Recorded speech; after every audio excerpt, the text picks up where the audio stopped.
Ako po si Miss Winnie at ito ang ating kwento.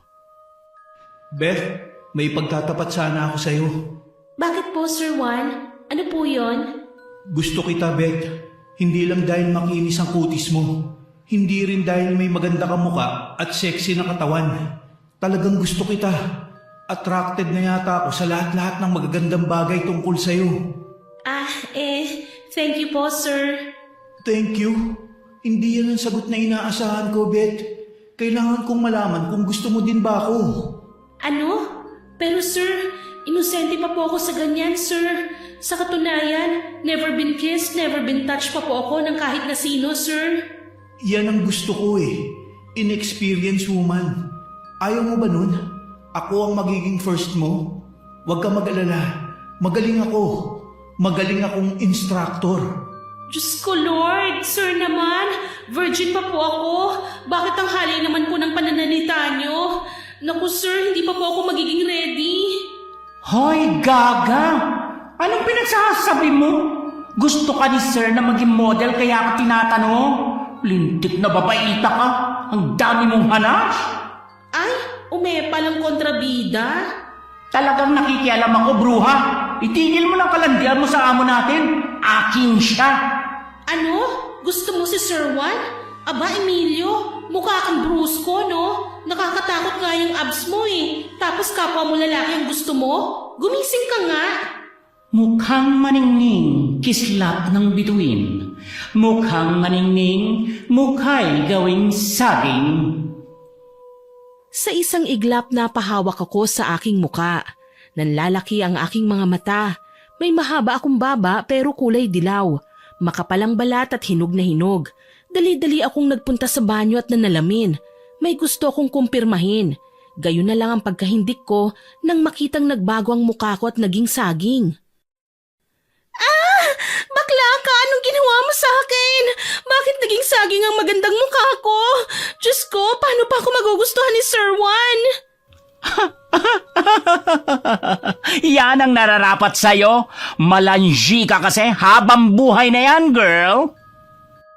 Sambit ni Emilio kaya naman dala ng pagkataranta ko, walang babala ko siyang sinabunutan.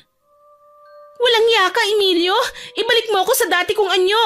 Kung hindi, lulunurin kita sa sabon! At nagsabunutan kami ni Emilio ng walang hinto hanggang sa tingin ko, pareho na kaming makakalbo. Nagsisisigaw ako kaya nasa ganoong estado ko nang maramdaman ng malalakas na tapik sa aking balikat. Bumalikwas ako ng bangon at hinihingal na dinama ang aking ulo. Wala akong kasabunutan. Sa halip, ang nakasimangot na mukha ni Tita Jaya ang nakita kong nakapamewang na nakaharap sa akin. Salamat, panaginip lang pala. Ang akala ko totoo na. Beth, gumising ka. Abay kaliit-liit mong babae, ang lakas mong tumili. Daig mo pang ginisang bakla ah. Ano bang nangyayari sa'yo? Tita, salamat po at ginising niyo ako. Akala ko talaga mamamatay na ako eh. Ano bang napanaginipan mo at sigaw ka ng sigaw? Panaginip? Baka bangungot ka mo. Napanaginipan ko na naman po ang bruhang si Emilio, tita. Natatakot na talaga ako sa kanya. Bakit ba kasi para niya akong lalamunin ng buhay sa tuwing napapatingin ako kay Sir Juan? May gusto ba siya sa akin? Hay nako, puro ka talaga kalokohan, bata ka. Ang mabuti pa, bumangon ka na riyan. Marami kang lalabhan ngayon. Pagbutihan mo, kapag natuwa si Sir Juan sa'yo, nagbibigay siya ng tip. Kaya ayusin mo ang trabaho mo, ha? Alam kong masarap ang amo natin at nakakatakam, pero wag na wag kang mahuhulog sa kanya. Ay, opo, tita. Pagbubutihan ko po talaga. Gusto kong makaipon para mabili ko ang pinapangarap kong swimsuit. Tsaka promise, hindi ako lilingon sa ano niya, no? Hay nako, engot ka talaga. Naghihirap na nga tayo, swimsuit pa rin ang nasa isip mo. Tsaka baka naman tatango-tango ka dyan, tapos malalaman ko na nagpabuntis ka lang sa kanya. Ako naman sinubukang magpapansin, kaso lang ayaw niya yata bilhin ng beauty ko, kaya ingat ka. May kalandian din pala sa katawan ng tita ko. Hello, 1980s ka kaya? Luma ka na tita, humanap na po kayo ng katapat niyo. Abay ngayon ang naglalandi ang kabataan kontra matatanda. Tsaka hindi pa naman makunat ang balat ko, no? Hay, may asim pa ako, no? Napangiwi ako nang pagkatapos sabihin ni Tita Jaya ang mga kataga na yon ay kinurot niya ako sa singit. Aray ko po tita, masakit naman. Huwag niyo namang saktan ng virgin kong singit. Ay nako, ewan ko sa yung bata ka. Sana lang good mood ang amo ko ngayon para may power siyang patulan ng katabilan mo. O mas maigi, huwag ka nang magsasalita kapag nakita mo siya para hindi na mairita. Nagkibit balikat na lang ako sabay ngiti ng pagkatamis-tamis. Oo nga po pala, ako si Beth, 23 years old sa kasalukuyan. Ang kwentong ibabahagi ko po sa inyo ay nangyari lang noong nakaraang taon. Bali lumaki na po akong si Tita Jaya lang ang kasama ko sa buhay. Hindi po kami magkadugo. Ang sabi niya, nakita niya ako sa basurahan. Isa ako sa minalas na anghel na tinapon ng nanay ko noong sanggol pa lamang ako. Si Tita Jaya na noon ay nagtatapon ng basura sa basurahan ay natagpuan naman ako. Inangkin na niya ako na tunay niyang anak, Miss Winnie. At kahit kailan, hindi ako nagsisisi na siya ang kinilala kong magulang. Huwag mong kalilimutan ng mga bilin ko, ha? Kokolektahin mo lang ang labahin ng amo natin at dadalhin mo sa laundry area para maglaba. Huwag na huwag kang daldalera. Hindi nakikipag-usap si Sir Juan. Malandi yon. Lalong huwag mong kakausapin si Emilio. Isa pa, masungit ang tikbalang na yon. Tatandaan ko po, tita. Baka naman patangu-tangu ka lang dyan, ha? Pero pagdating doon, sisirain mo lang ang napag-usapan natin. Naku, hindi po, tita. Mabait po ako, promise. Hay, pagpasensyahan mo na ako, iha, ha? Kailangan ko muna talagang magpasab muna sa'yo, eh. Alam kong hindi ka sanay sa ganitong trabaho. Pero masama lang kasi talaga ang pakiramdam ko. Kaya kailangan mo muna akong pansamantalang palitan sa pagiging labandera. Huwag niyo na pong isipin yon, tita. Sa pagkupkup niyo pa lang po sa akin, sobrang laki na ng utang na loob ko. Kaya maliit na bagay lang po ito. Niyakap ako ni tita bago kami nagpatuloy sa paglalakad. Hindi naman kalayuan ang bahay ni Sir Juan mula sa tinutuluyan namin. Tsaka stay out kami kaya kahit araw-araw kaming magpunta sa bahay ng amo namin, nakakauwi kami kagad sa amin. Sa bakuran na lang ako hinatid ni tita bago siya sumakay sa tricycle. Dadaanan pa niya ang kumare niyang may utang sa kanya dahil kailangan niyang bumili ng gamot. Nangako ako sa sarili ko na kapag sumahod na ako kay Sir Juan, mabibilhan ko din si tita ng maintenance niya pati na ng pagkain na hindi pa namin natitikman. Mabagal kong binuksan ang kulay maroon na gate. Malaki ang bahay ni Sir. May infinity pool sa harap ng up and down na bahay. Alagang-alaga ang garden. Presko at maaliwalas. Modern style ang bahay ni Sir. Karamihan sa dingding ay gawa sa salamin. Air-condition din sa loob at walang aso o pusa na gumagala dahil hindi raw mahilig sa hayop ang aming amo. Oh, nariyan ka na pala. Bilisan mo. Magbihis ka na at double job ka ngayon. Ano, Mang Emilio? Bakit? Labandera lang daw ako, sabi ni tita. Labandera? Huwag kang mag-inarte kung gusto mong wag matanggal sa trabaho. Tandaan mo, ako ang mayordoma rito. At saka huwag mo akong tatawaging Mang Emilio, tonta. Inis na sambit ni Emilio at init siya sa akin ang maid's uniform na medyo maliit. Bakit maiksi ito? Hindi yata kasya sa akin ang uniform. Tsaka mababasa ito kapag naglalaba ako. Tama na nga ang kakaangal. Bilisan mo dyan. At day off ko ngayon. Kailangan kong umalis para sa beauty rest ko. At pagbalik ko, magiging pinakamagandang Diyos na ako. Ang taray mo, Day. Babae ka. Diyos ko, wag ka nang umasa, Emilio, ha? Kahit kailan hindi ka magiging kagaya ko. Flawless, sexy, and beautiful. Ha? Hindi sa pagbubuhat ng sariling bangko, marami po talaga ang nagsasabi sa akin na maganda ako, Miss Winnie. Maputi at makinis ang balat ko na tila alaga sa skincare. Ang buhok ko, maitim na hanggang bewang at medyo makulot. Katamtaman lang ang height ko na babagay nga naman kay Sir Juan. Hindi, joke lang po. Alam kong masyadong mataas ang pangarap ko pero sobrang gwapo naman po kasi ni Sir Juan. Actually, kahawig nga po niya si Coco Martin eh.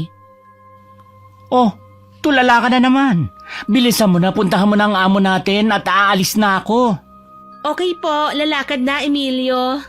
Ang arte mo? Amo natin naghihintay na. Hay nako, kung bakit naman kasi kailangan ko pang mag-uniform eh. Ang sikip-sikip na nga, ang iksi pa ng laylayan. Kitang-kita na nga ang makinis kong hita, oh. Pumasok ka na sa loob. Tinatawag ka na ni Sir Juan. At babalaan kita, Beth. Huwag mong lalandiin si Sir.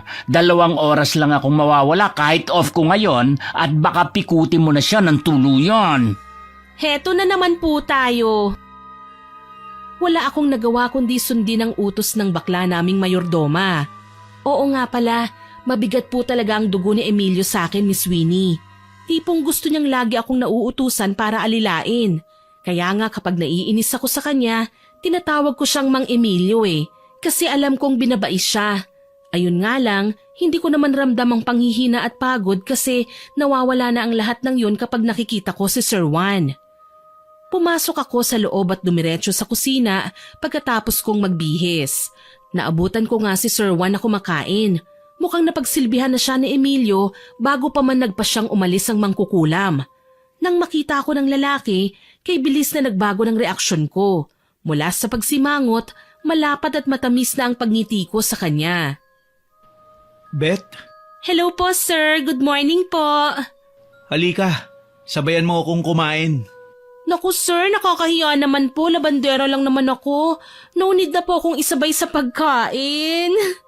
Alam ko, pero hindi kasi ako sanay kumain ng walang kausap Si sir talaga para namang may kasama ka sa bahay na to. Hindi po ba at mag-isa ka lang dito sir? Ay, oo nga pala, maliban kay Emilio. Pero sir, dapat po nasanay ka na. Alam niyo naman po na hindi masama ang walang kasama. Beth, sasabayan mo lang akong kumain. Hindi mo na kailangan mahiya pa. Hay naku sir, sige na nga po. Ang dami niyo naman pong request sa akin Tuloy parang hindi ako labandera niyan Siguro naman po dadagdagan niyo ang fee ko, no? Magaling ka naman ba? Ayoko pa naman sa malamya at walang gana. Sir, ano pong ibig niyong sabihin? Parang may laman po kasi ang mga sinasabi niyo Nagiging maingay ka na naman Marunong ka bang magluto? Ay opo sir, sa katunayan yan, specialty ko po ang kare-kare. Pansin ko, kumislap ang mga mata ni Sir Juan nang marinig ang sinabi ko tungkol sa ulam. Para siyang natakam, kaso lang may pasobra pa. Titig na titig kasi sa akin si Sir. Alam ko din na maganda ako, pero yung mga tingin niya para kasi akong hinuhubaran. Napayakap ako sa aking sarili.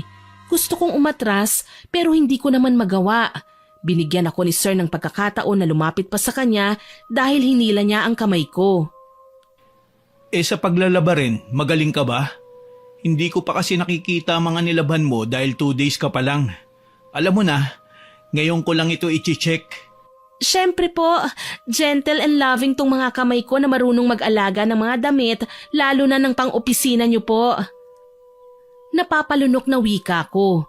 Pansin ko, bumababa na sa hita ko ang mga titig ng amo kong lalaki. Buwisit talaga. Ang sabi ni tita, madali daw mairita si Sir Juan sa mga maiingay na dila. Kung ganun, bakit naman yata panay ang tanong niya sa akin ng kung ano-ano? Sige, ayusin mo ang paglalaba mamaya ha. Pati mga brief ko, laban mo. Diyos ko, pati ba naman brief nyo, sir, palalabhan nyo? Hindi nyo ba kayang labhan ng kapirasong tela na yon? Bakit? May angal ka ba, Beth? Sinisweldohan kita kahit alam ko kung ano ang gagawin mo.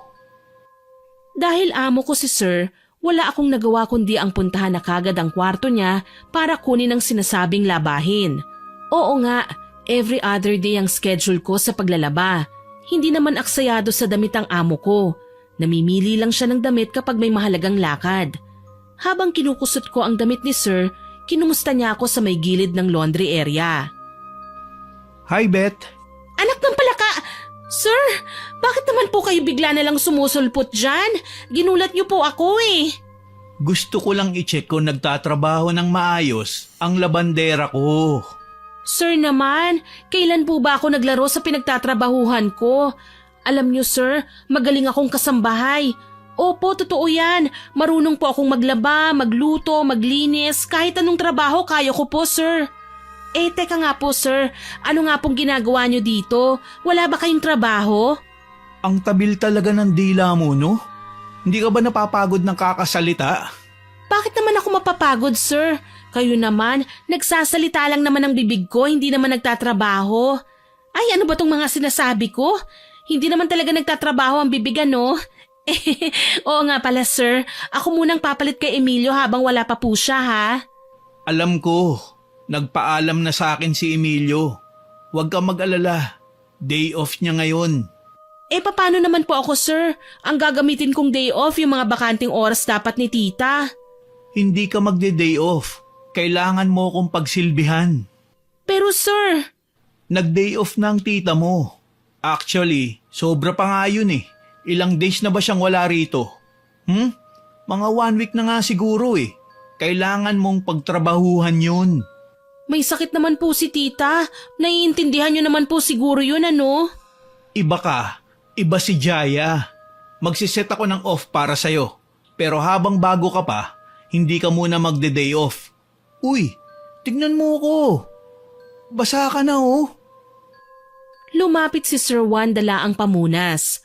Wala sa wisyong nanlaki ang mga mata ko nang makita ang sumunod niyang ginawa. Pinunasan niya ang bandang dibdib ko. Tila hindi siya aware sa kanyang ginagawa, pero ako, kahit tela lang naman nahawak niya ang dumampi sa damit ko, tila maliit na paru-paro yun na naglalaro sa ibabaw ng balat ko. Hindi ko mapigilang lumunok habang naiilang na napapaatras sa kanya.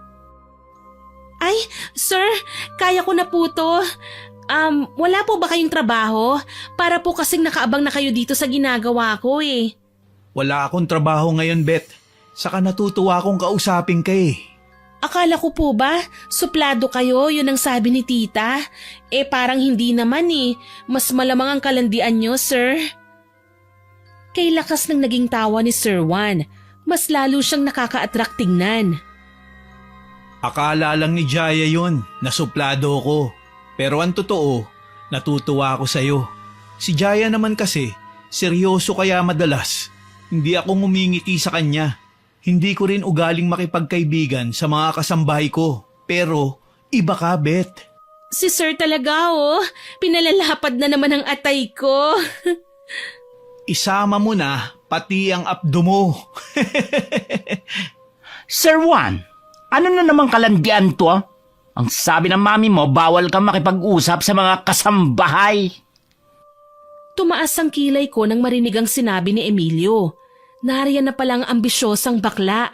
Hindi man niya sabihin, alam kong gusto niya si Sir Juan. Masyado lang talagang mataas ang pangarap niya sa pagnanais na mapansin ng amo naming lalaki. Hay nako, Mang Emilio, ang dami mong kaartihan. Sir, oh. Nananadya ka, Beth?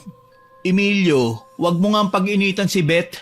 Sige na, asikasuhin mo ng trabaho mo. Ako nang bahala sa kanya. Inirapan ko si Emilio na noon ay kay sama ng naging tingin sa akin. Alam kong hindi niya nagustuhan ang ginawang pagtataboy sa kanya ng amo namin. Gayunpaman, hindi ko pinansin ang malakutsilyo niyang titig sa akin. Nagdadabog siyang umalis at iniwan nga kami ni Sir doon. Bumalot ang katahimikan sa buong lugar. Ayun nga lang, kahit pilitin kong mag-focus sa paglalaba ko, hindi ko magawa. Halos hindi na kasi maalis ang tingin sa akin ni Sir Juan. Marupok pa naman ako sa totoo lang. Mamaya, hindi ko na matagalan ng mga titig ni Sir Juan, bumigay ako sa kanya. Sir, baka naman po pwedeng hayaan niyo na po akong magtrabaho. Hindi ko na po kasi kayang mag-concentrate eh. Bakit ka naman naiilang sa akin? Siguro, may gusto ka sa akin, no? Uy sir, ikaw ha, ma-issue ka. Sige na sir, pasensya na po kung kailangan kitang itaboy ha. Ang dami ko pang labahin eh oh. Tsaka tong brief nyo, naghihintay ng madampian ng mga kamay ko. Pansin kong namula ang mukha ni Sir Juan nang marinig ang sinabi ko. Pili akong humalakhak, kaya naman walang sabi-sabing umalis siya kagad. Nang mapag-isa ako sa laundry area, samot-saring alalahanin ng sumagi sa aking isipan. Si Emilio na halatang gustong ipagdamot si Sir Juan, ang mga malaladkit na tingin sa akin ng amo ko at ang pagkakasakit ni tita. Isang ideya ang napagdesisyonan kong gawin. Good catch din naman si Sir Juan eh, kahit may kalandian, kaya balak ko siyang akitin. Maaga akong umuwi ng hapong yon. Dala ko ang maintenance na gamot ni Tita Jaya na binili ko mula sa butika. Kahit papano naman, matutuwa siya nito dahil tuluyan na siyang gagaling.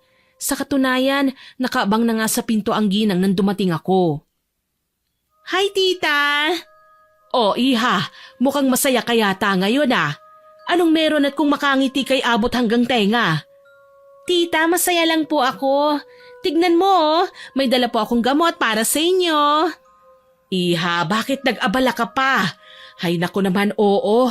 Sabi ko naman sa'yo na ako nang bahala sa gamot ko, hindi ba? Hayaan niyo na po ako, tita. Maliit na bagay lang naman po ito, hindi ba? Tsaka masaya po ako sa ginagawa ko. Joke lang naman po yung tungkol dun sa swimsuit eh. Alam niyo naman po na hindi pa ako kailanman nagkalakas ng loob na ipakita ang kaluluwa ko. Ikaw talaga, puro kakalokohan. O paano, halika na. Pasok na at nakapagluto na ako ng hapunan. Hay, hindi ko na nga lang natapos kaagad kanina dahil sumama na naman ang pakiramdam ko. Kung bumalik po kaya tayo sa doktor para magpa-check up ulit, tita? Gastos lang yan, iha. Okay na ako sa iniinom ko. Pero may naisip akong paraan para mas gumaan pang nararamdaman ko. Napatingin ako kay tita. Nang sunduin ko siya sa bahay ni Sir Juan noong 1 linggo, namumutla na ang ginang. Malamig ang mga paa at kamay. Halos hindi makasuka kahit palaging sinasabi na masakit daw ang tiyan niya at naduduwal siya. Nang dalhin ko naman siya sa ospital, wala namang findings ang doktor. Kaya sa klinik ko siya dinala. Kahit papano, niresetahan naman siya ng gamot dahil ang sabi na over-fatigue lang daw siya. Kaya nga kailangan kong mag-sub sa kanya sa pagiging labandera eh. Kasi nakakabinat nga naman ang maglaba lalo na ng mabibigat na kurtina at kumot. Anong paraan naman po yan, tita? Lalapit ako sa albularyo. Sa tingin ko kasi, may paliwanag siya tungkol sa sakit na nararamdaman ko eh. Malay ko lang naman, hindi pala normal ang karamdamang tumama sa akin na may magic na palang kasama yon. Aba, bago yan ah. Paano nyo naman nasabi yan, tita? Palagi kasi akong nananaginip, iha. May nakikita akong manika na tinutusok-tusok. Hindi ko naman maaninag kung sino ang may hawak. Basta kailangan ko lang talagang lumapit din sa albularyo. Malay natin, may masabi silang mahalaga tungkol sa nararamdaman ko. Sana nga po, tita. Nalulungkot ako kapag nakikita ko kayong matamlay at may sakit. Sanay ako na maingay kayo at matabil din ng dila na kagaya ko. Tama na nga muna ang tungkol sa akin. Siya nga pala, kamusta ng trabaho mo? Ano, okay ka lang ba? Okay naman po, tita. Si Emilio, hindi ka ba ginugulo? Naku, wag mo nang pansinin ng baklang yon. Alam mo naman napapansin lang talaga siya. Matagal na po ba si Emilio sa bahay na yon? Medyo matagal na rin. Nauna nga siya sa akin ng 3 buwan eh. Kaya siya ang naging mayordoma. Tingin ko po sa baklang yon, may gusto kay Sir Juan. Nagagalit kasi siya kapag lumalapit si Sir sa akin eh. Aba, lumalapit si Sir Juan sa'yo? Naku, ingat ka lang iha ha. Kung hindi kanya pinagsusupladuhan, nanlalandi ng babae ang amo nating yon. Kapag ginanahan pa siya, ginagawa niyang flavor of the day niya. Ibig sabihin, pwede kanyang paglaruan. Hindi ko pa nga nasasabi sa'yo na kung marami nang nabuntis ang lalaking yon. Ay, may gulay! Seryoso po ba kayo, tita? Mukha ba akong nagsisinungaling? Kaya ko nga sinasabi sa'yo para mawarningan ka, hindi ba? Tumango ako at bumuntong hininga sa sinabi niya. Sa bagay tama nga naman si tita eh. Kanina nga lang, kung makatitig sa akin parang inaalam na kung anong sikreto ng balat ko at hindi maialis ang tingin doon hanggang sa maitaboy ko. Tita, hindi naman po siguro gagawin ni Sir sa akin yun ano. Ibig kong sabihin, mababa akong uri ng tao kaysa sa kanya. Mahirap lang tayo habang siya mayaman. At may alam ka na sa mga ganyan? Nagrarason lang po, tita. Huwag po kayong mag-alala sa akin. Dalagang Pilipina pa rin naman po ako. Hanggang landi lang, walang totohanan. At muli, kinurot na naman ni tita ang singit ko. Kinabukasan, sumama ako sa kanya sa albularyo na sinasabi niya. Mabuti na lang, wala ang amo namin. Umalis at kailangang bumiyahe. Wala din akong labahin at hindi pwedeng magpunta sa bahay ng amo ko dahil wala rin si Emilio. Kaya nagdesisyon akong samahan si tita. Kailangan din kasi naming malaman kung ano ang magiging komento ng albularyo. Sa kabilang bayan nakatira ang lalaki. Medyo malayo sa kalsada. Gawa sa kawayan at pawid ang bahay ng lalaking sa tansya ko, nasa edad 56. Panot na ang buhok at maliit na tao lang siya. Hanggang balikat ko nga lang yata siya eh. Pero may nakataling puting panyo sa ulo niya. May suot na medalyon at sandamakmak na pulseras. Magandang araw po. Halika na, tumuloy na tayo. Ang weirdo naman po niya. Ganyan talaga yan, iha. Hayaan mo na. Ako na lang muna ang kakausap sa kanya. Kung gusto mo, dito ka na lang muna sa labas. Sige po, tita. Dito na lang po ako. Huwag kang lalayo at baka maligaw ka. Marami pa namang punong kahoy sa paligid. Tsaka hindi mo kabisado ang buong lugar. Huwag kang mag-alala. Bibilisan ko lang makipag-usap. Sige po, tita. Hayaan niyo po. Kapag naburyong ako, susunod po ako sa loob. Medyo mainit pa rin po kasi. Mukhang mahangin po dito sa bakuran. Tumangulang si Tita Jaya at iniwan na ako. Naglakad-lakad naman ako sa bakuran at inabala ang sarili sa pagtingin-tingin ng mga bulaklak. Hindi ko maiwasang mamangha sa iba't ibang klaseng nakikita ko. Saglit pa, hindi ko na napigilang lumabas at magtungo sa kalsada. Napakunot ang noo ko nang mapansin ang isang pamilyar na figurang naglalakad papunta sa isang natatanaw kong kapilya. Sigurado ko, si Emilio ang taong yun. Dala ng matinding kuryosidad, napagdesisyonan kong puntahan ang binabae kong katrabaho para malaman ko kung ano ba ang ginagawa niya sa loob. Nadatnan ko siyang nakaluhod sa harapan ng mga puon at nagdarasal. Mahal na poon, patawarin niyo po ako sa aking mga kasalanan. Ang gusto ko lang naman gumaan ang buhay ko sa pamamagitan ng pagpikot sa lalaking matagal nang minamahal ng puso ko.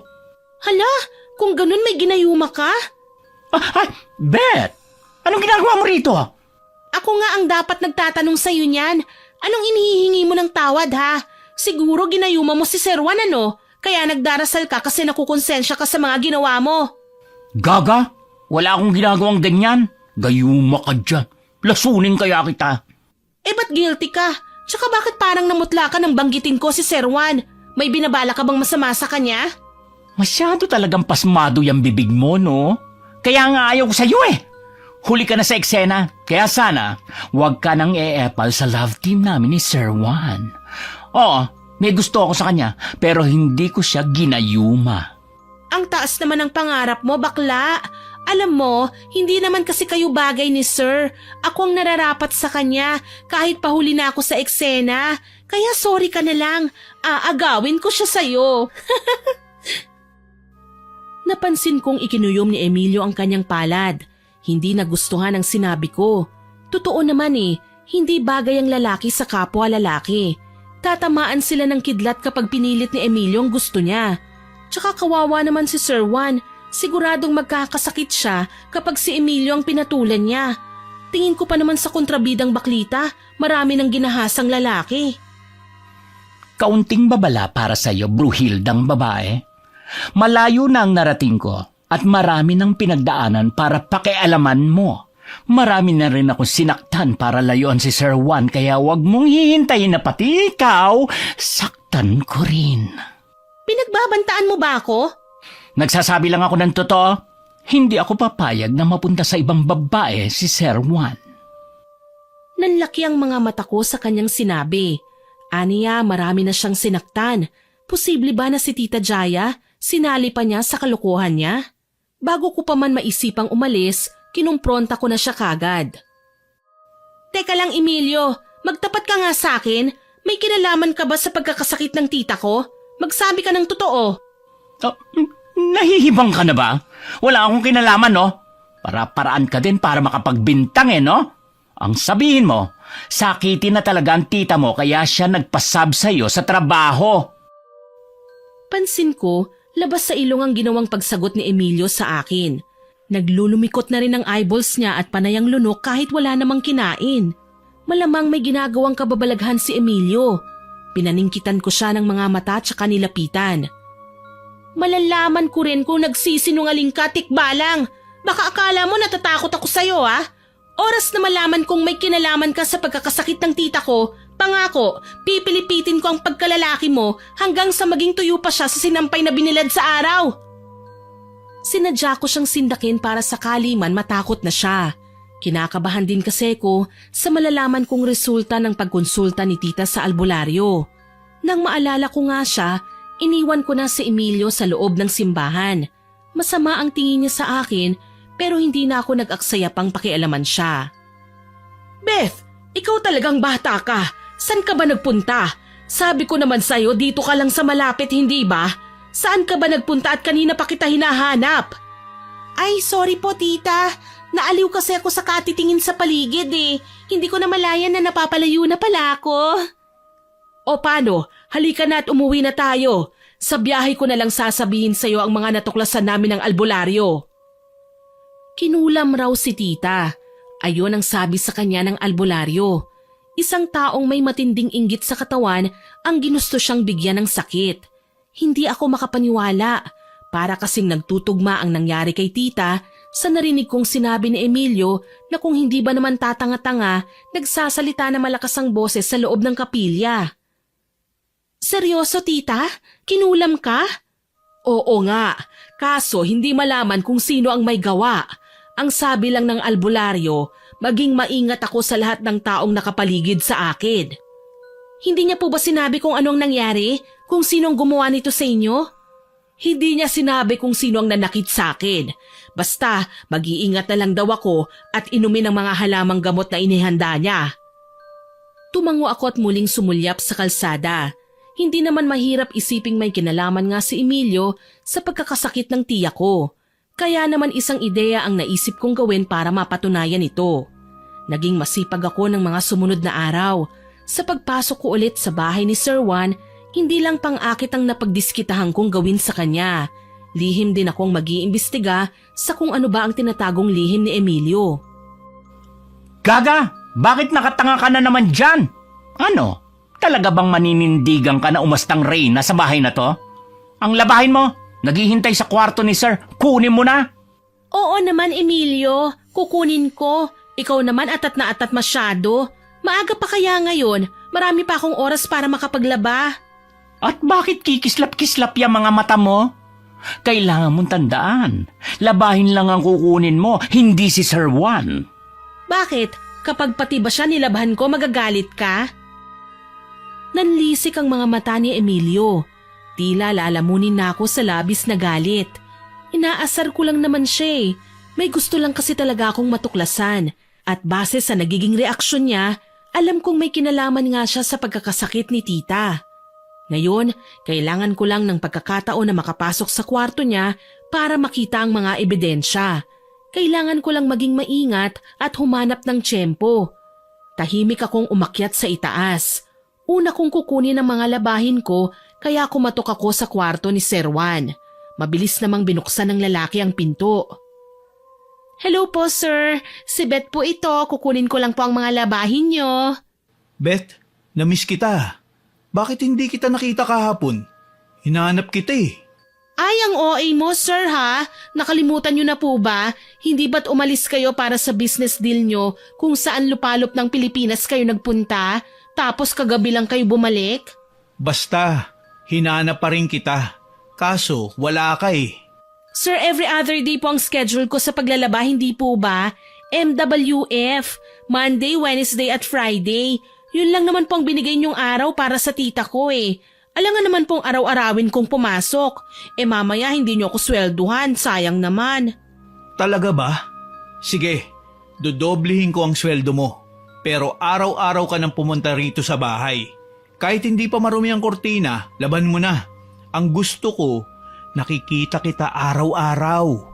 Ay sir, nakakakilig naman po yung sinabi niyo.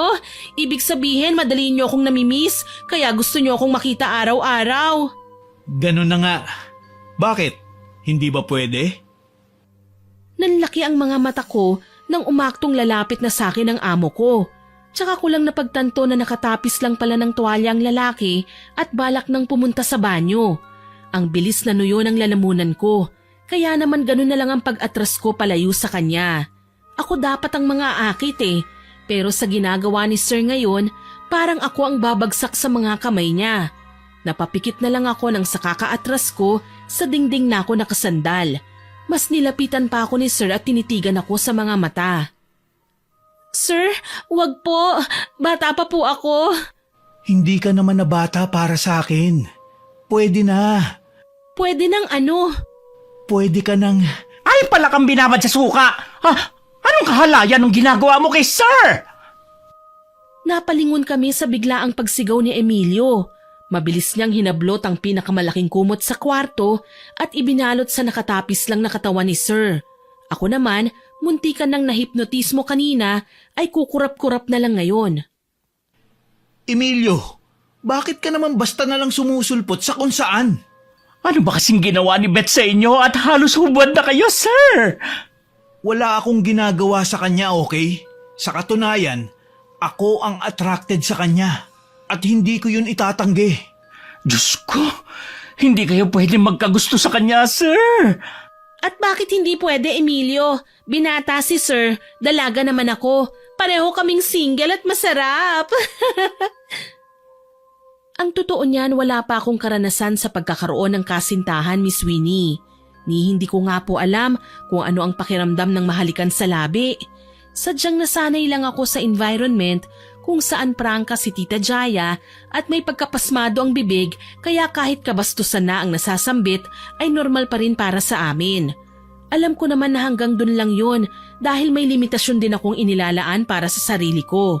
Tsaka likas na rin siguro sa akin ang maging matabel at kung ano-anong nakakatawang kabastusan ang nauusal dahil na rin nakasanayan na naming gawing ekspresyon ng ganon.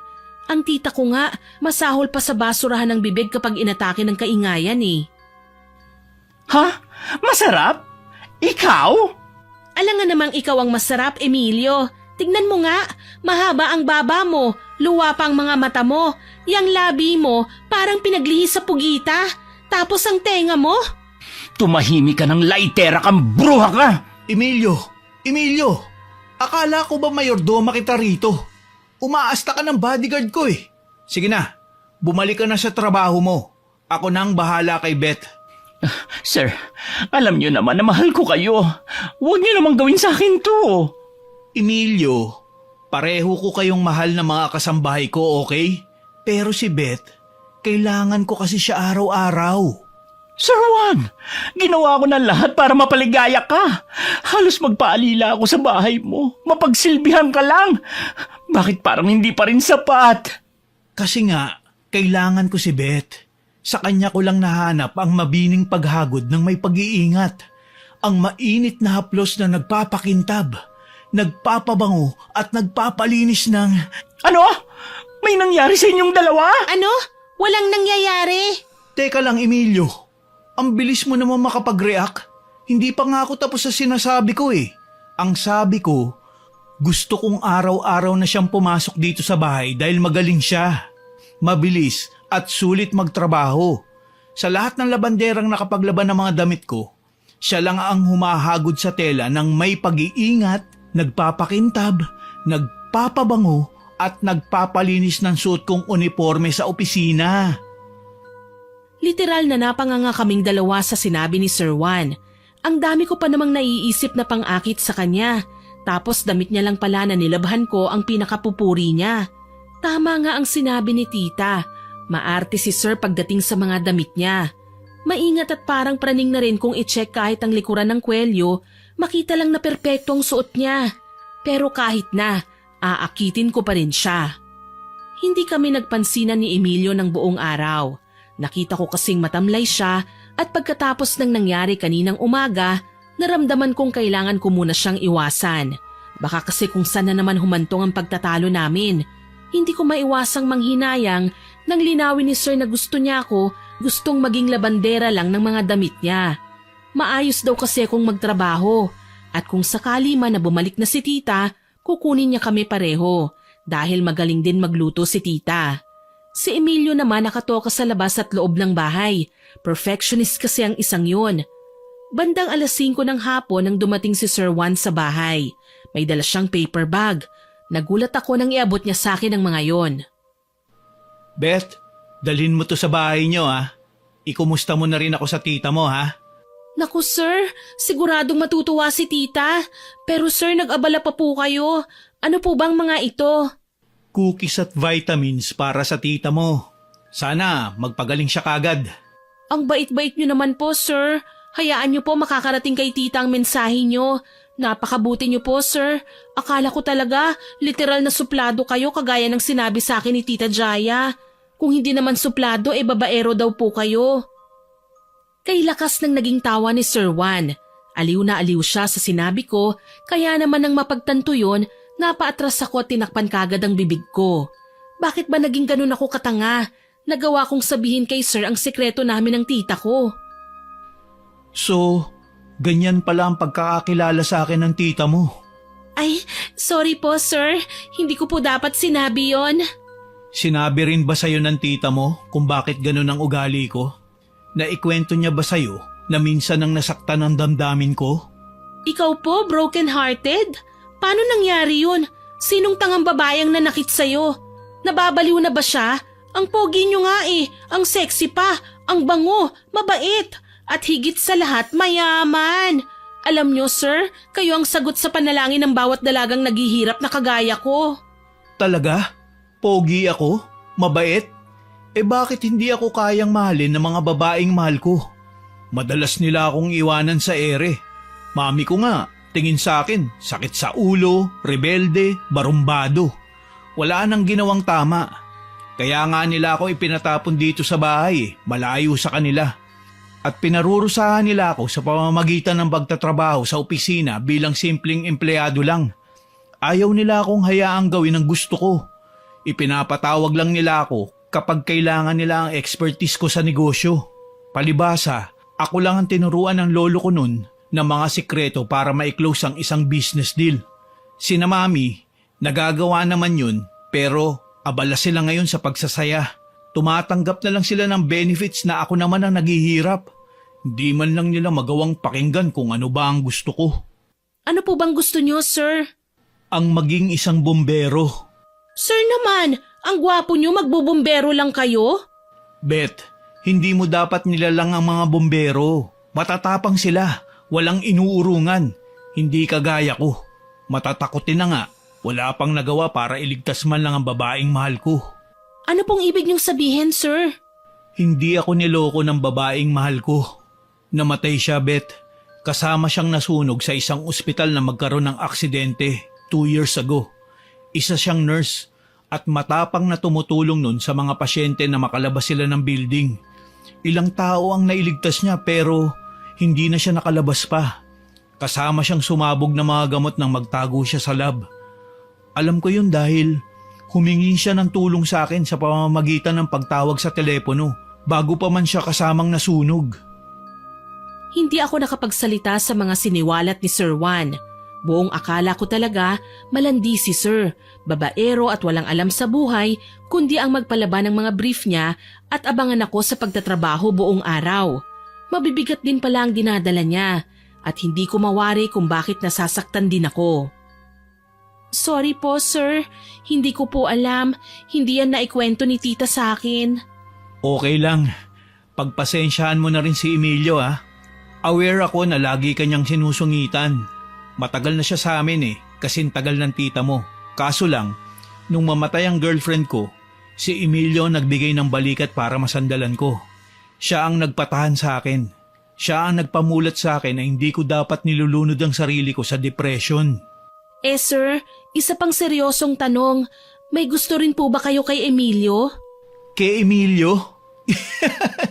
Bakit? Akala mo ba bakla ako? Wala naman akong kahit na anong problema kay Emilio. Lalo na't mabait naman siya at inaalagaan ako. Pero sorry, wala akong pagtingin sa kanya. Babae ang gusto ko, Beth. At ikaw yun. Pakiwari ko, umapaw ang kaligayahan sa puso ko at nilunod ako sa matinding kilig, Miss Winnie. Parang hindi posible na nagkakagusto sa akin ang amo ko. Kaya naman ikinurap-kurap ko ang aking mga mata at muli siyang binalingan. Sir, labandera niyo lang po ako. Wala naman akong maipagmamalaki sa inyo. Ha? Uso pa ba yun ngayon? Alam mo, Beth, hindi ako tumitingin sa estado ng pamumuhay. Ang tao kasi, mayaman man o mahirap, magsusumika para mabuhay, magtatrabaho. Kaya ang mayaman o mahirap na agwat na yan, wala sa bokabularyo ko yan. Tignan mo ang parents ko. Aanhin namin ang marangyang pamumuhay kung wala namang kaming kaligayahan. Palagi nga kami nagtatalo, hindi ba? Kahit na sir, wag po kayong magbiro ng ganyan. Marupok pa naman ako. Yan nga ang gusto ko Babaeng honest. Hindi tinatago ang nararamdaman. Ayoko na kasing manghula sa tunay na nararamdaman mo para sa akin. Isa pa, unang kita ko pa lang sa'yo. Alam ko na kagad na ikaw ang dawan ko. Mas lalo akong nagpigil na magtatalon sa tuwa. Nahihiya ako na baka makita niya ang pamumula ng pisngi ko. Pagkatapos ng pag-uusap naming yon ni Sir Juan, alam kong may nagbago na sa pagtitinginan naming dalawa. Mas lumalim, mas naging malapit kami sa isa't isa. Kabaliktaran naman yon sa naging reaksyon ni Emilio na noon ay namataan ko sa kusina, naghihiwa man ng repolyo pero halos durugi naman ito sa labis na galit. Emilio, anong drama yan? Huwag mong sabihing nagsiselos ka sa amin ni Sir Juan. Hay naku, huwag ka namang mangarap. Palibhasa, wala kang pag-aari na kagaya ng sa aming mga babae. Ilang beses na kitang pinagsabihan. Layuan mo si Sir Juan. Pero hindi ka nakikinig. Talagang sinasagad mo ang galit ko. Excuse me? Hoy Emilio, para sa kaalaman mo, si Sir Juan ang nagtapat sa akin. Oo, ginusto ko siyang akitin, pero nauna niya akong nilandi. Kaya huwag kang magalit sa akin kundi dun sa amo mo. Ah, ganoon. Talagang naghahanap ka ng gulo. Pwes, bibigyan kita ng gulo. Biglang sinaboy ni Emilio ang kanyang hinihiwang repolyo sa akin. Kumalat yun sa sahig at sa aking suot na damit. Pinaningkitan ko siya ng mga mata. Nakita ko ang lagayan ng asin sa harapan niya. Kinuha ko yun at tinanggalan ng takip tsaka walang babalang sinaboy sa bakla. Hayan, asin! Para sa makating singit mo na hindi kailanman papatulan ni Sir Juan. Malandi ka! Inagaw mo sa akin ang lalaking mahal ko! Correction, hindi ka niya mahal. Mamahalin na sana niya ako. Kaso lang, epal ka! Epal! Sumadsad ako sa dingding ng marahas niya akong itinulak. Ramdam ko ang panggigigil ng matandang bakla pero syempre, hindi ako nagpatalo. Bago pa man niya ako maitulak muli, malakas ko siyang sinipa sa tiyan. Mabilis siyang napatihaya sa may paanan ng ref. Magulo na ang kusina. Tila hindi rin kami naririnig ni Sir Juan dahil dumadagundong ang pinatutugtog na musika sa loob ng kanyang kwarto. Hindi ikaw ang sisira sa mga pangarap ko, bruha! Ikaw ang bruha! Nakalimutan mo na ba? Mangkukulam ka, hindi ba? Pwe! Wala kang ebidensya! Magkakaroon din ako, Emilio. Tandaan mo yan. Hindi ako papayag na basta ka nalang gumawa ng mga nakakatakot na gawain kung saan ang mismong tita ko ang naaapektuhan. Pag-uwi ko sa bahay, napakunot ang noo ko nang hindi nakaabang sa akin si tita sa may pinto. Naririnig ko siyang umuungol sa kwarto kaya nag-alala ko. Nagmamadali ko siyang pinuntahan doon. Tita, ano pong nangyari sa inyo? Okay lang po ba kayo? Bet, iha, ang sakit ng ulo ko. Ano? Teka lang po, hahanapin ko ang gamot nyo. Siguro po hindi kayo uminom. Uminom ako kanina. Sadyang masakit lang talaga ang ulo ko sa hindi ko malamang dahilan. Tsaka hindi ko kailangan ng tableta. Yung langis ng albularyo ang ibigay mo sa akin. Dapat po yata dalhin ko na kayo sa ospital eh. Iha, pahiran mo lang ang ulo ko. Lagyan mo hanggang batok. Sobrang bigat na talaga ng ulo ko eh. Ayan na po. Okay na po ba? Damihan mo, iha. Kailangan daw yung halos maligo na ako sa langis para mawala ang sakit ng ulo ko. Bakit ba naman kasi walang matinong gamot para sa karamdaman nyo? Yung normal na lagnat nga overnight lang dapat bumaba na eh. Pero yung sa inyo pabalik-balik ang lagnat. Baka po iba na ito. Basta, gamutin mo na lang ako. Hindi naman umeepekto sa akin yung mga nireseta ng doktor eh. Nawawala naman ang sakit sa langis na binigay sa akin ng albularyo. Mas dinamihan ko nga ang paglalagay ng langis sa ulo ni tita. Kahit papaano, kumalma naman siya. Ayun nga lang, tuluyan na siyang nanghina. Mabuti na lang, may cellphone ang albularyo na gumamot kay tita. Tinawagan ko ang lalaki para sabihin sa kanya ang nangyari. Ayon sa albularyo, nang mga sandaling umuungol si tita sa sakit, ay siyang pag-atake na naman ng mangkukulam na nananakit sa kanya. Mas lalo kong nag-alala para sa kapakanan ni tita. Malamang may ginagawa na namang kababalaghan si Emilio. Siya lang naman ang pwede kong pagbintangan kahit na hindi ko aktual na nakita ang ginagawa niya. Alam ko yon dahil nahuli ko nga siyang nangungumpisal sa mga poon sa kapilya. Payo sa akin ng albularyo, magpausok kami ng insenso sa buong paligid. Tapos lagyan ko ng asin ang bintana at pinto ng aming bahay. Pahiran din ng luya at bawang ang ulo at talampakan ni Tia para hindi na siya gaanong tabla ng pag-atake. Pagkatapos kong kausapin ang albularyo, binalikan ko nga si Tita. Hindi ko maiwasang maawa habang nakatitig sa mukha niya. Kay laki na ng pinagbago ni Tia Jaya. Sino bang kausap mo kanina, Iha? Tinawagan ko po ang albularyo, Tita. Sabi niya kailangan kong magpausok para maitaboy ang masasamang elemento na tinawag ng mangkukulam para manggulo sa atin. Martes daw kasi ngayon, kaya malakas ang loob ng mangkukulam na umatake. Totoo naman yun, Miss Winnie. Palibhasa araw ng mangkukulam ang Martes at Biyernes kasi sa mga panahong yun malakas ang kapangyarihan nila. Hindi ko tuloy mapigil ang haplusin ng mukha ni Tita. Humpak na ang pisngi niya, maputla at nangangalumata. Halos hindi na makapagsuklay at kay bilis niyang namayat. Ni hindi na rin nakakabangon kagad kaya gayon na lang ang awa ko sa kanya. Hayaan niyo po, Tita. Gagaling din kayo. Magdasal lang po tayo sa Panginoon. Salamat, Iha. Kahit alagain na ako, hindi mo pa rin ako iniiwanan. Hindi mo ako pinababayaan. Bakit ko naman po gagawin yun? Dati nga alagain din ako. Maliit pa ako at wala man lang konting dalang impormasyon kung sino ako at kung sino ang mga magulang ko. Pero inalagaan niyo po ako. Nagpapasalamat po ako doon, Tita. Ang laki ng utang na loob ko sa inyo. Napakabuti mo, Iha. Sana nakikita ngayon ng tunay mong mga magulang ang kabaitan mo. Ikaw lang po ang nag-iisa kong magulang, Tita. Hayaan na natin sila. Ikaw lang po ang lubos na pinagpala. Niyakap ko si Tita na kaagad namang napaluha. Kung tutuusin, ako talaga ang pinagpala sa aming dalawa. Binigyan ako ng Panginoon ng isang mabuti at maalagang ina na kahit hindi man ako nanggaling sa kanya, minahal ako at inari na kadugo niya. Kaya gagawin ko ang lahat mapagaling lang siya. Kinabukasan, pumasok ako sa bahay nila Sir Juan. Wala noon si Emilio na ayon naman sa mismo kong amo, nag-day off daw. Siya namang paalis na rin papunta sa trabaho. Gustuin ko man na magtagal muna para makausap ka. Hindi pwede. May importante kasi kong meeting kasama ang mga clients. Alam mo na, para bumilib si na mami at daddy. Okay ka lang ba rito? Okay lang naman po, sir. Maglalaba lang naman po ako, hindi ba? Teka nga, bakit nakashare ka pa rin sa akin? Hindi ba MU na tayo? Dapat, babe na ang tawag mo sa akin. MU? Babe? Oo, MU. Mutual Understanding. Ganun naman, di ba? Sir, dalagang Pilipina po ako. Gusto kong maranasan na ligawan sa bahay namin. Kung gusto niyo po talaga ako, dadalaw kayo doon at manunuyo. Tsaka sa mga panahong ito, hindi ko pa kayo pwedeng bigyan ng assurance kasi may sakit pa si Tita. Lumalala na nga yata ang karamdaman niya eh. Talaga? Lumalala na ang sakit ng tita mo? Nagpa-check up na ba siya ulit? Ibang case ang sakit niya, sir. Mahirap po ipaliwanag. Kung ganun, nire-respeto ko ang desisyon mo at pinahanga mo pa ako. Ibang babae nga dyan kapag may nakitang oportunidad, sinasakmal na kagad. Pero ikaw, kalmado ka pa rin at may respeto sa sarili. Kaya huwag ka mag-alala. Tatapusin ko lang ang problema ko sa family ko at liligawan kita.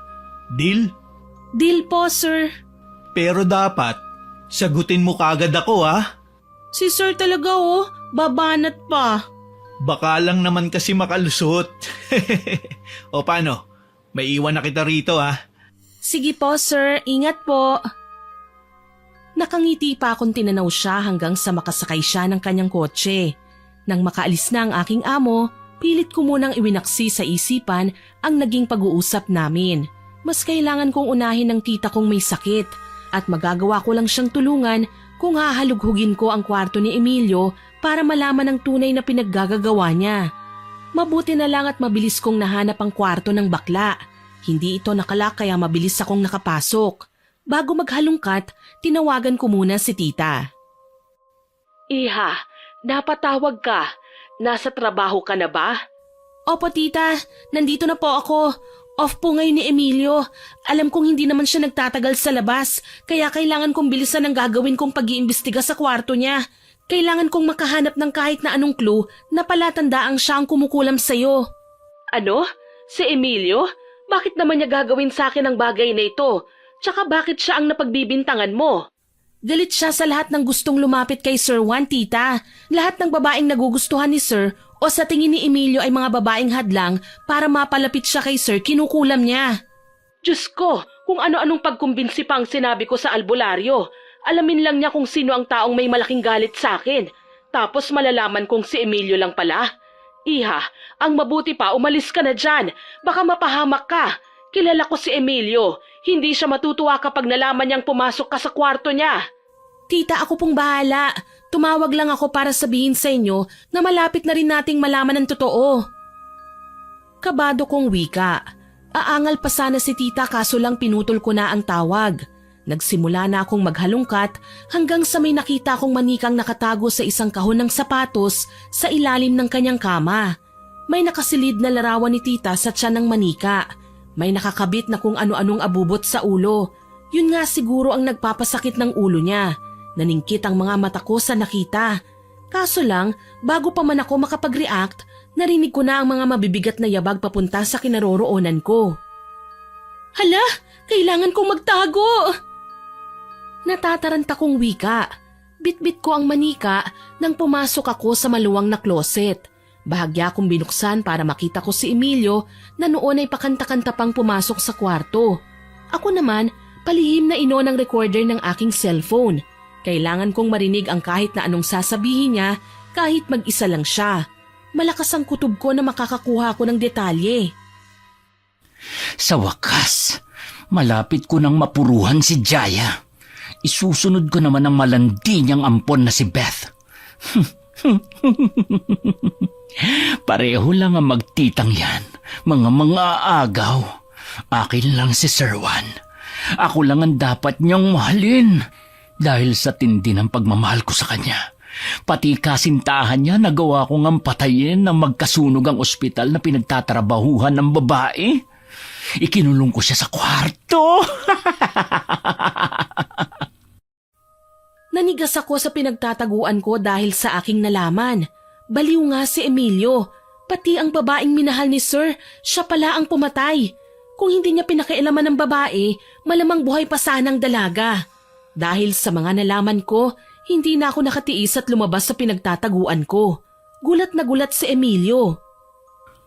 Anong ginagawa mo sa kwarto ko? Babae ka! Hinuhuli ka, Emilio! Ngayon alam ko nang may ginawa ka nang masama. Sinasabi ko na nga ba? Talagang wala kang gagawing makabuluhan mula nang hayaan ka nga ni Sir Juan na mamasukan bilang labandera. Huwag ka nang mag-isip pa ng kung ano-anong palusot para makalimutan ko ang ginawa mo. Ikaw ang pumatay sa nobya ni Sir. Buong akala niya na aksidente ang babaeng mahal niya, pero kasalanan mo palang lahat. Dapat lang na ginawa ko yun sa kanya. Masyado na niyang ginigipit ang Juan ko. Kinokontrol. Hinihinga ng regalo. Dapat ako lang ang pinagtutuunan niya ng atensyon.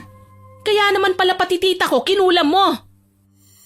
Galit kong wika sa kanya tsaka ko tinaas ang manikang hawak ko. Nanlaki ang kanyang mga mata at sinubukang agawin ng manika pero hindi ko siya binigyan ng pagkakataon. Nakipagpatintero ko para makakuha ng espasyo na makalusot palabas ng kwarto niya. Akin na yan! Magnanakaw! Sinisira mo ang plano ko! Anong plano? Ang patayin ng tita ko? Nahihibang ka na! Talagang inuubos mo ang pasensya ko? Hindi ako papayag na hindi malaman ang lahat ng sikreto mo! Tumakbo ko ng mabilis at palihim na isinend kay Sir Juan at Tita Jaya ang voice record na nakuha ko mula kay Emilio. Nababaliw na ang bakla at mukhang mananakit na. Swerte naman na nakalabas ako ng bahay at nakapagtago sa treehouse. Kahit nanginginig sa takot, nilakasan ko ang loob na tawagan si Sir Juan. Napamura ako nang mapagtantong out of coverage area siya. Si tita naman ang kinontak ko. Beth, iha, may natanggap akong voice message galing sa'yo. Totoo ba yun ha? Si Emilio ba yun? Napakahayop naman pala niya.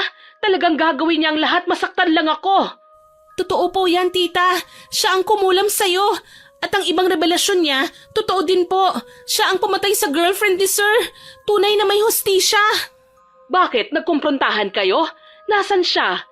Nahuli niya ako na kinukuha ang manikang ginamit niya sa pagkulam sa'yo, tita. Ang problema lang, hinahabol niya ako ngayon. Nagtatago lang po ako kaya sana tumawag po kayo ng pulis. Ano? Sige, saglit lang. Kailangan kong putulin to. Diyos ko, mag-iingat ka, iha. Pangako, tita, mag-iingat po ako. Kabado kong wika sa kanya. Napaigtad pa ako nang matanaw si Emilio na palabas ng bahay at may bitbit na palakol. Nakangisi ang bakla na sigurado tinakasan na nga ng bait. Habang pinagmamasdan siya, hindi ko maiwasang maawa. Siguro matindi lang ang pagmamahal niya kay Sir Juan kaya niya nagawa ang mga bagay na ito. Pero mali mali na manakit siya ng tao. Nagawa pa niya ang mangulam. Kung tutuusin, naging mabuti naman ang lahat sa kanya. Beth? Nasaan ka? Lumabas ka na. Heto na makikipagbati na ako sa'yo. Utang na loob, Panginoon ko. Ilayo niyo po ako sa kapahamakan. Natatakot na po ako. Daig pa ni Emilio ang isang psycho. Beth? Talagang gusto mo magtagu-taguan Akala mo ba hindi kita mahanap? Kaya kitang sundan gamit lang ang amoy mo. Kaya sige, magtago ka at hahanapin kita. Saktong nag-vibrate ang cellphone ko kaya nagmamadali ko yung sinagot. Hindi ko na nga tinignan ng caller ID Hello? Beth, salamat naman at sumagot ka. Yung voice message na pinadala mo sa akin, totoo ba? Si Emilio ang pumatay sa girlfriend ko? Yun po ang sabi niya, sir. Ang totoo po niyan, ayaw niyang may makaalam ng sikreto niya. Kaya niya ako hinahabol ng itak ngayon. Nakapagtago lang ako sa treehouse. Hindi ko po alam kung hanggang kailan ako makakapagtago. Hindi ko kasi naisip na lumabas na lang kanina ng gate dala ng pagkataranta ko, sir Hindi niya rin alam na nai-record ko ang mga sinabi niya. Diyos ko, magtago ka lang dyan, okay? Pupuntahan kita. Huwag ka mag-alala. Tatawag din ako ng pulis. Opo, sir. Mag-iingat ka. Mahal kita. Kung sa ibang pagkakataon ko lang narinig ang sinabi ni Sir, malamang nalaglag na ang panty ko sa tuwa. Kaso sa mga sandaling ito, takot ang nararamdaman ko. Nabitiwan ko ang cellphone nang mapansing paakyat na si Emilio sa treehouse at nakangising tumingala sa akin. Huli ka! Dala ng takot, pinagsisipa ko sa muka si Emilio kaya hindi siya kagad makaakyat sa itaas. Hindi niya rin magawang iangat ang palakol dahil nakahawak siya ng mahigpit sa hagdan para wag lang mahulog. Buti na lang may namataan akong paso ng halaman sa loob ng treehouse. Kapag ibinagsak ko ito sa mukha ni Emilio, magkakaroon pa ako ng oras na lumayo. Pasensya na pero kailangan kong gawin to. Punyeta! Kitang-kita ko kung paano nabasag sa ulo ni Emilio ang paso na ikinabitiw niya ng hagdan. Bumagsak siya sa lupa at saglit na nahilo. Sinamantala ko ang pagkakataon at tumakbo. Beth! Akala mo ba matatakasan mo ako? Hindi ako papayag na makalayo ka sa akin! Sige! Tumakbo ka hanggat kaya mo! Baliw ka! Hindi ako magpapahuli sa'yo! Ikaw ang maghanda! Paparating ng mga pulis para pagbayaran mo ang mga kasalanan mo! Isa kang kriminal! Ako pa ngayon ang kriminal? Kayo nga ang naging dahilan kung bakit ako nananakit, hindi ba? Kaya huwag na huwag kang magpapahuli sa akin. Dahil kapag nahawakan ko kahit dulo ng hibla ng buhok mo, sisiguruhin ko na makakalbo kita. Hindi magtatagumpay ang mga masasamang loob na kagaya mo, Emilio! Ang galing mong magkunwari! Nalinlang mo sina Sir Juan pati na ang tita ko! Tapos ikaw palang may balak na masama sa kanila! Ang tagal naming nagpaloko sa'yo! Ang dami mo pansatsat! Mahuhuli na kita, Napasigaw ako ng tuluyan na ngang mahablot ni Emilio ang buhok ko. Pakiramdam ko na punit ang anit ko sa sobrang sakit. Para mabawasan ng kirot, nagpatianod ako sa kilos niya. Kung saan niya ako kinaladkad hanggang sa makapasok kami muli sa loob ng bahay. Gusto kong magpumiglas pero pinangunahan ako ng takot. Alam kong hindi niya ako bubuhayin lalo na't hawak niya ang palakol. Mabuti na lang natanaw ko na sa may bintana si Sir Juan. Nagmuestra siya sa akin na huwag maingay kaya naman mabagal akong tumango. Ngayon, sigurado mauuna ka pa sa tita mo na paglamayan dahil papatayin na kita! Emilio!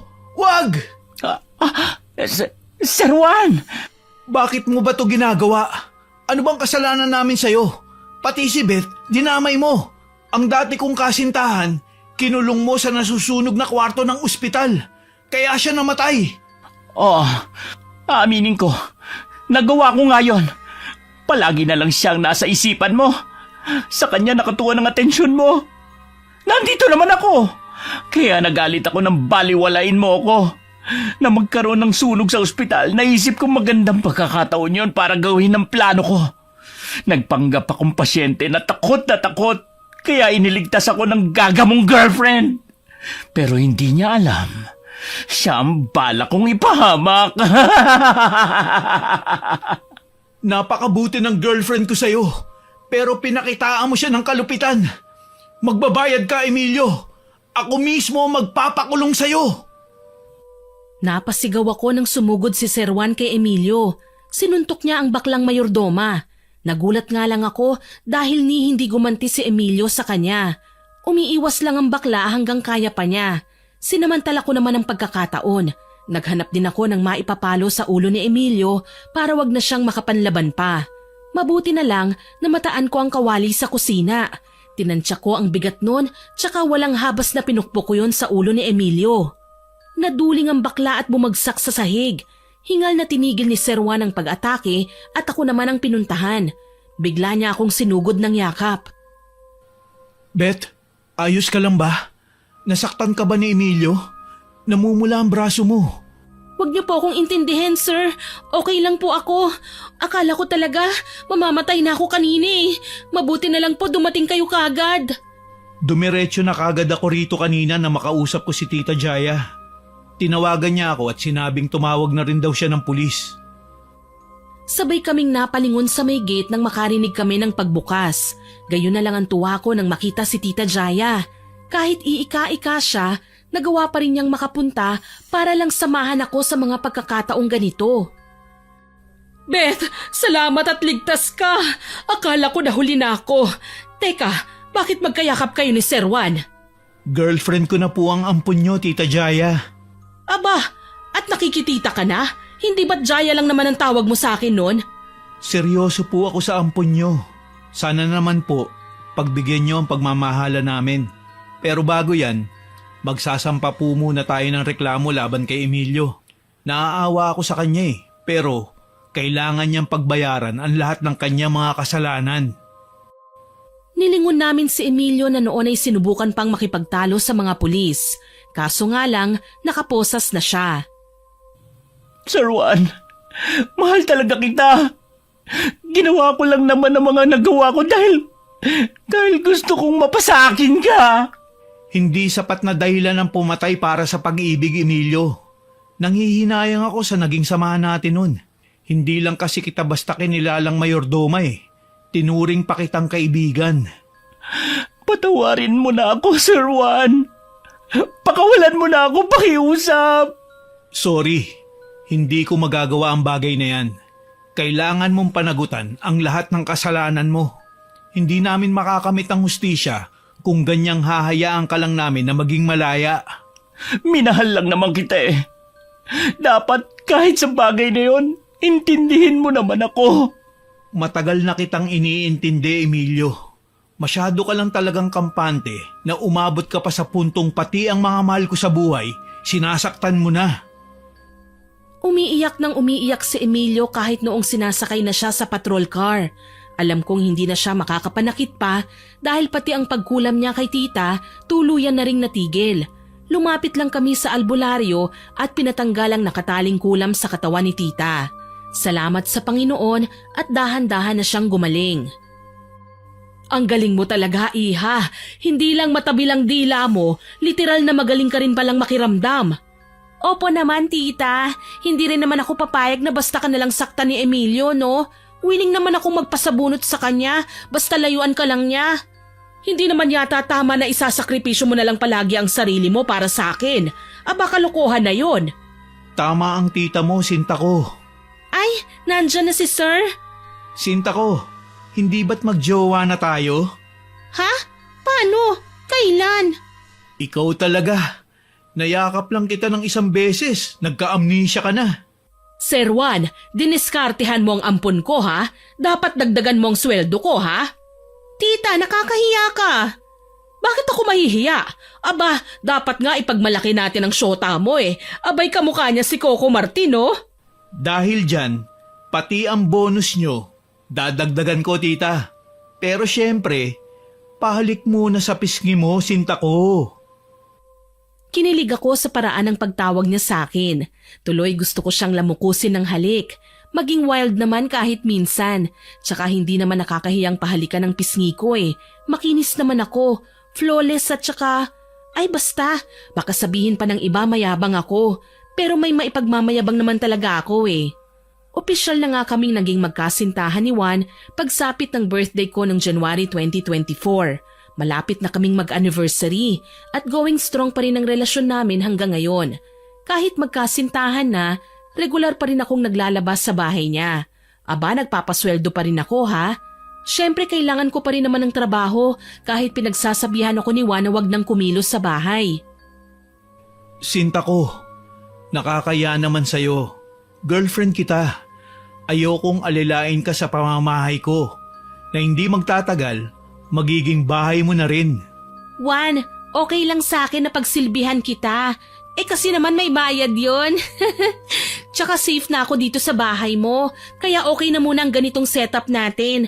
Kapag gusto mong mag-level up ng relasyon natin, tsaka ko palang bibitiwan ng pagiging mapang-akit na labandera. Mapang-akit talaga? Oo naman, wag mong sabihin hindi ka man lang naakit sa taglay kong ganda. Mababaliw ba ako ng ganito sa'yo kung hindi ako naakit? Mahal na mahal kita, Beth. Sa maikling panahon na nagkasama tayo, nakilala ka na ng puso ko. Masaya ako ng ganito lang muna tayo. Kaya sige, kung talagang gusto mo pa rin maging labandera, ikaw ang bahala. O, tama na yan. Naghanda na ako ng merienda. Sige na, kumain na muna tayo. Ayun! Maraming salamat, Tita Jaya. Walang anuman, sir. Tita naman, okay na ako sa Juan. Wag na pong sir. Sige, Juan. Pero wag na wag mo rin akong tatanggalin sa trabaho ko, ha? Masaya ako sa ganito. Pangako, magiging kasambahay ko po kayo hanggat kailan nyo gusto. Sabay na kaming nagmerienda ng mga sandaling yon. Ang balak ni Juan, puntahan si Emilio sa presinto. Ako naman ang nagpasyang sumama sa lalaki. Gusto ko rin namang makita ang baklang mayordoma eh. Pagdating namin sa kulungan, nadatnan namin si Emilio na tila ba kagagaling lang sa pag-iyak. Sumama ang timpla ng mukha niya nang makita kami ni Juan na magkasama. Kumusta ka na, Emilio? Ang tibay mo din, ano? Sinabihan na nga kitang layuan si Sir Juan. Mas nilapit mo pang sarili mo sa kanya ngayon. Ganyan naman talaga ang buhay, hindi ba? Madaya. Hindi lahat ng bagay na kukuha natin nang naaayon sa gusto natin.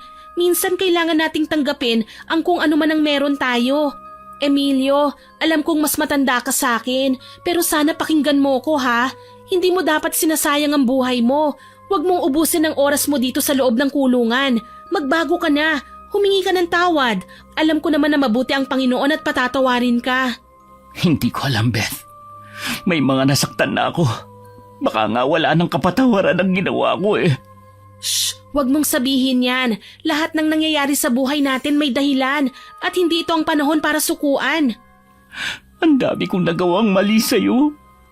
Bakit nagawa mo pa rin akong patawarin? Ganyan naman talaga, hindi ba? Alam mo, naiintindihan kita. May mga pagkakataon talaga na nakahanda tayong isugal ang lahat para sa mga mahal natin. Pero gusto kong malaman mo na hindi lahat ng gusto natin para sa ikabubuti ng lahat. Kaya dapat isipin natin ang kapakanan ng iba, yung walang ibang masasaktan. Hindi ko akalain. Sa kabila ng mga nagawa ko, mabubuting bagay pa din ang sasabihin mo sa akin. Ang ibang tao kasi na nakagawa ng mali, kung hindi sinasaktan, halos bugbugin na nila. Hindi kami ganyang klaseng tao, Emilio. Naiintindihan ko naman ang sitwasyon mo eh. Sana lang tuluyan ka ng magbago. Hindi pa naman huli ang lahat para doon. Ngiti lang ang sinagot sa akin ni Emilio. Alam kong binabalanse pa lang niya ang mga nangyayari ngayon sa buhay niya. Kaya sa pagkakataong ito, gawin na niya sana ang tama. Tama si Beth, Emilio. Huwag mong isipin na porke nakakulong ka, wala nang pag-asa. Alam kong mabuti kang tao.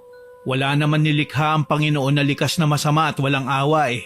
At sana, wag mo nang kasusuklaman si Beth. Mahal ko siya, Emilio. Patawarin niyo po sana ako sa mga nagawa ko, sir.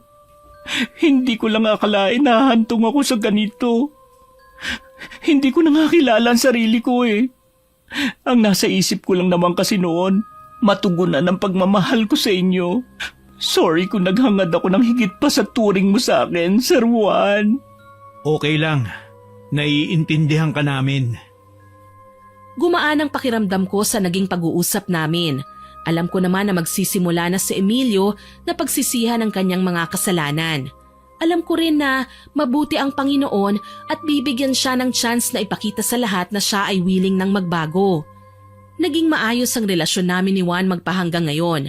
Masaya kami kapag magkasama at natutuwa ako dahil kahit papaano gumagawa siya ng paraan para magkaayos sila ng kanyang pamilya. Sa katunayan, welcome nga ako sa pamilya nila at madalas kaming biruin na sana magpakasal na para mabigyan namin sila ng apo. Puro tawa na lang ang nagiging sagot namin ng aking kasintahan. Ako man nakapulot din ng aral sa karanasan kong ito. Hindi ko kailangan mangakit o lumandi para makabingwit ng mayaman. Sadya kasing dumarating ito sa buhay natin nang hindi natin inaasahan. Maraming salamat, Juan. Masaya ako na minahal mo ko ng totoo. Kaya bilang ganti, ipapangako ko sa'yo, ikaw lang ang mamahalin ko hanggang ako'y nabubuhay. Bakit, sinta ko? Sa kabilang buhay ba ibang mamahalin mo? Aba, hindi pwede yan ha. Magsiselos ako. Grabe ka naman, ang morbid mo ha. Hindi naman kasi yan ang ibig kong sabihin, no? Binibiro lang kita. Masyado kang seryoso eh. Sana all my love life. Ay, si tita bumabanat. Hayaan niyo po, tita. Ihahanap din po namin kayo ni Juan ng jowa. Balita ko, may tito si Juan na matandang lalaki. Eh, may abs ba? Baka naman kagaya ni Emilio yan, ha? Tita, hindi naman po lahat ng matandang lalaki bakla at takot sa babae. Ilan sa kanila, naging abala lang masyado sa buhay kaya hindi gaanong nakapag-focus sa love life. Pero kapag nakita niyo ang tito ko, sigurado, ibibigay niya lahat ng pinaghirapan niya sa inyo. Sige, go ako dyan. Oh, maghapunan na tayo. Nakakatuwa pala ang maging kusinera, no? Hindi ako nauubusan ng rekado kahit anong gusto kong lutuin. Hayaan niyo, tita. Kapag pinakasalan ako ng ampon niyo, pupunuin natin ang stock sa pantry. Siguradong hindi na kayo hihinto sa pagluluto.